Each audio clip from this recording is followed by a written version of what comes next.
Nashville Public Radio serves Middle Tennessee in many ways, every day, including through this podcast.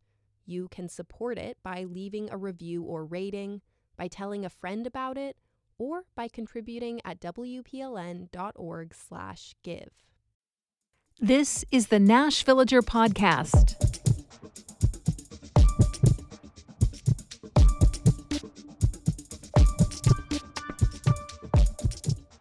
It's March 10th, 2026, or as certain Nintendo fans would tell you, it's Mario Day, because the date abbreviated is MAR10. So it looks like Mario. The company marks the day with things like game releases. This time there is some fun stuff connected to the upcoming Mario Brothers movie. But of course, for most folks, it's just a day to play some fun games and have a good time. I'm Nina Cardona, and this is your daily digest of what's happening around Middle Tennessee with context from Nashville Public Radio, WPLN News. Beyond the relatively simple pleasure of firing up the console and relaxing with a game, a whole industry is growing around far more competitive video game play. Esports is projected to be a more than $5 billion industry this year. That's people playing professionally in tournaments watched by a worldwide audience.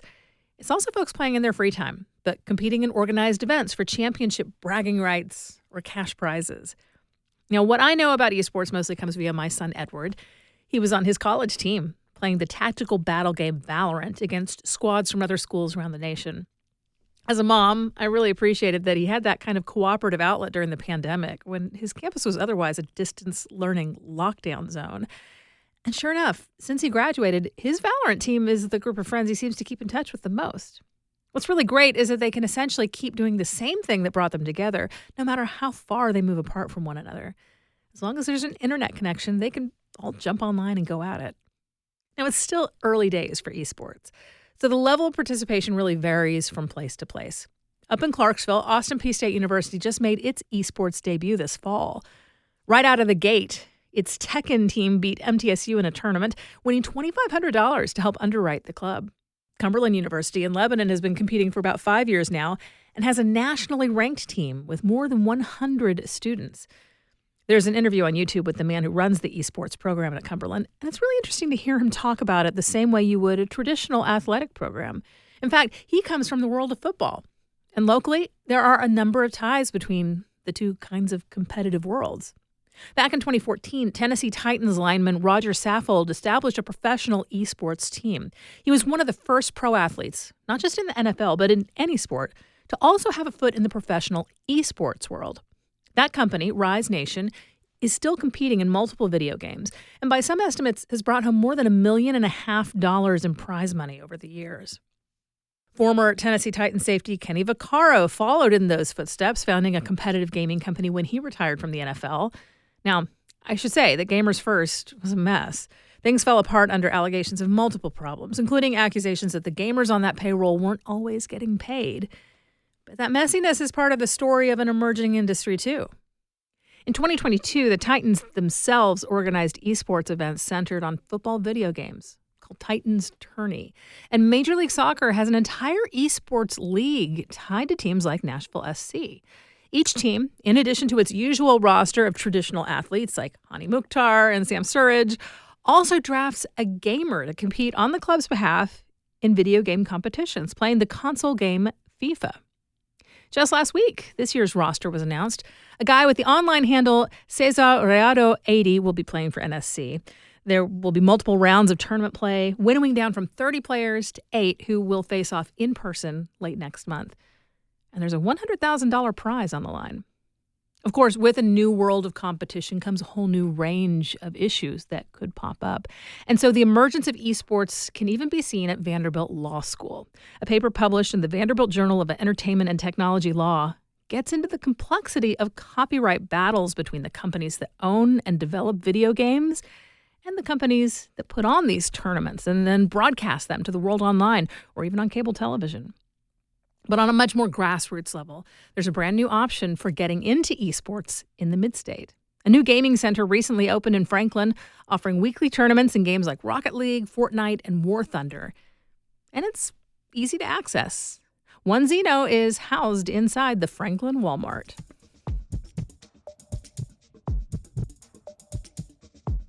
In just a few minutes, unlawful imprisonment on the other side of the Kentucky state line. That's coming up after the newscast.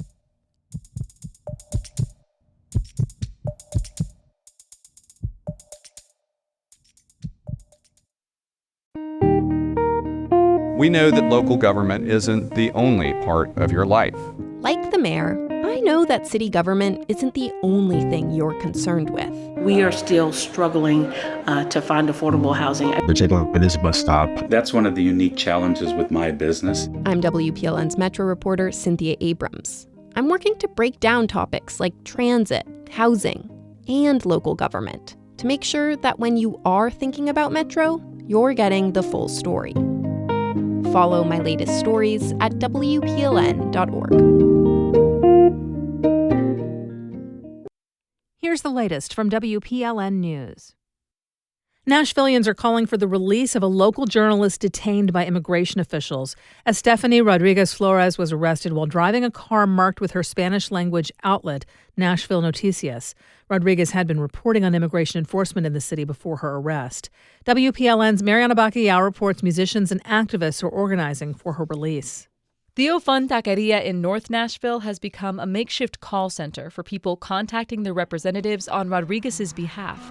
And as far as phone banks go, it's a lively one with food, a poster-making station, and live music. Extranjera en mi propia tierra. That's singer-songwriter Karina Daza performing on the patio. She helped organize today's event for Rodriguez and her husband, who are friends. And I was like shaking when I heard. I first heard about it from friends who are local reporters, and I texted them immediately. And I was like, oh my God, what? It's Estefany? Like, I can't believe that. But she says she really can believe it, given the current climate. It doesn't matter whether you're here legally or not.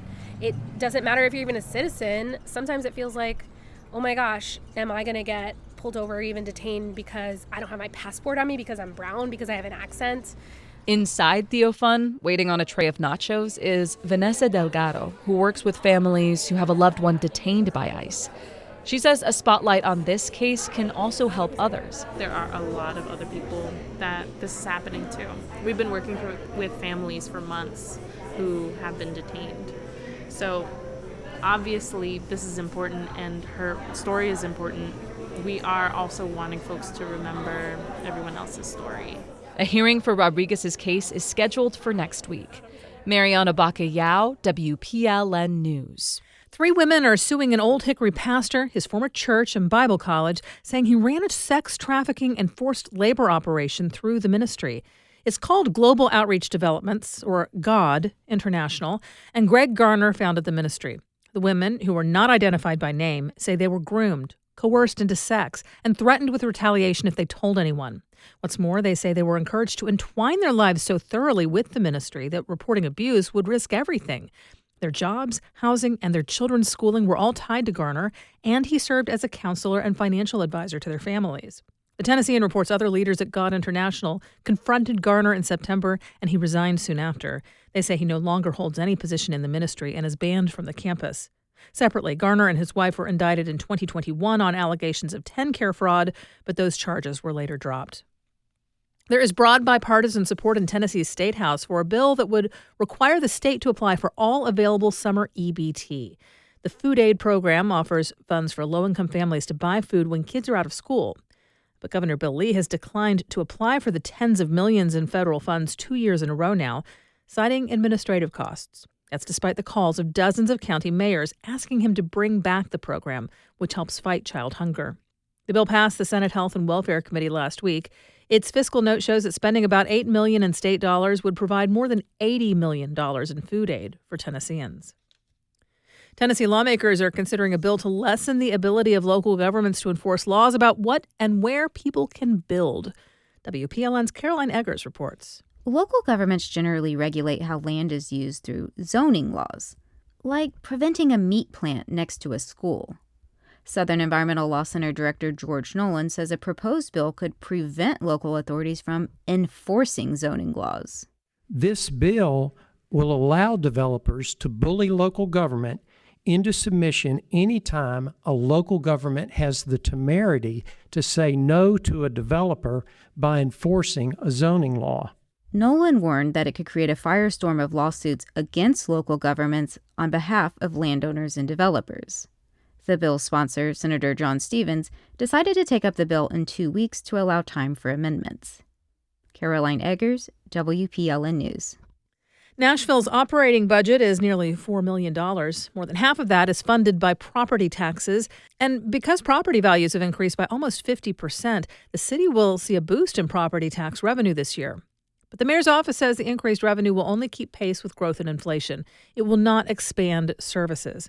On our daily show, This is Nashville, Acme Feed and Seed owner Lauren Morales questioned whether just keeping up with the status quo is enough. What I think I'm lacking, and I'm in these meetings, is what's our vision? What are we going to be in 5 years? What do we want to be in 10 years? What do we want to be in 50 years? And every budgetary decision and every legislative decision should be serving that vision. We're Music City, so how are these taxes going to benefit our artists? How are we going to serve these small businesses and cultural heritage locations like the Station Inns, the Arnold, and I would argue the Acme Feed and Seeds? Hear more from Morales and other Nashville business owners at WPLN.org. A multi-state team of forestry specialists worked across Nashville this past week to assess tree damage after Winter Storm Fern. The team focused on Nashville's roads, sidewalks, and utility corridors. They estimated that 3,600 trees were damaged in rights-of-way alone. Metro arborist Eric Keeler says severe weather is a natural part of forest cycles, and the city's canopy will be able to recover. This is going to take some time. Mother Nature does this to us. It's part of the natural process. Be patient with everybody. We're all working real hard, and it's going to come back. It's going to be all right. In fact, the recovery process is an opportunity to make Nashville's canopy stronger moving forward. Keeler says the city and residents can bolster its health by planting a diversity of native tree species. An antelope's wild romp around northwest Nashville is over. An oryx was seen wandering around Jolton. Well, on Friday, the exotic animal trotted over to Ashland City, where it was spotted in a field between Highway 12 and the Cumberland River. Residents contacted authorities and the animal's owners. WSMV reports 2 men say they provided water and corn for it to eat while keeping an eye on it overnight. The owners were able to safely catch the oryx early Saturday morning.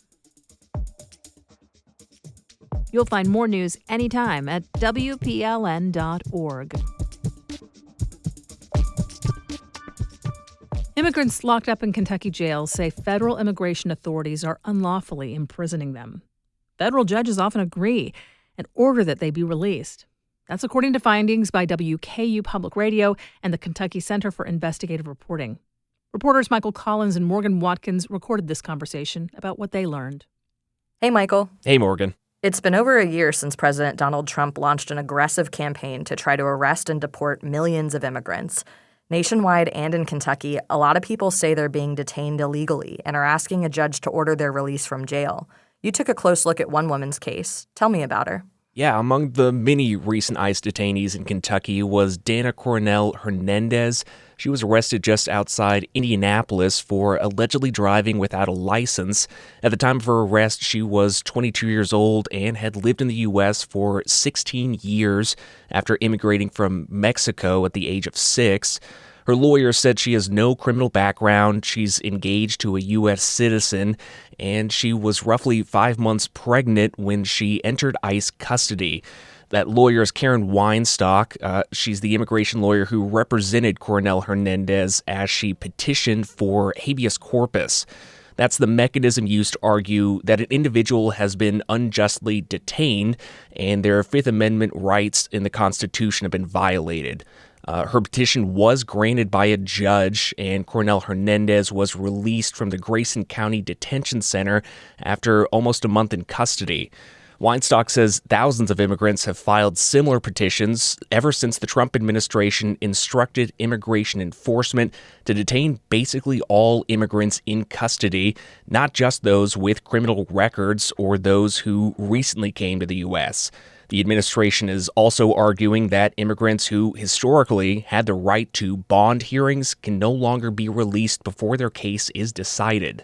The problem with this is that non-citizens are not criminal. So detaining somebody for a civil infraction Think about it. If you have a parking ticket in your city, would it be fair or reasonable to detain you for the parking ticket? The new policy is facing intense legal scrutiny, and after looking through dozens of petitions in Kentucky's Western District, the courts don't seem to agree with ICE's practice of mandatory detentions.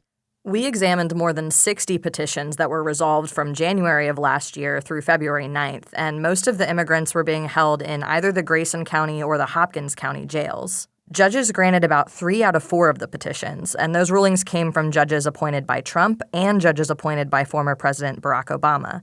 The rest of the petitions were dismissed or deemed moot because either the person was released from jail or deported before a judge ruled on their petition, or because a person voluntarily agreed to drop the case. More than 80% of the immigrants' petitions argue that Trump's new mandatory detention policy violated their rights.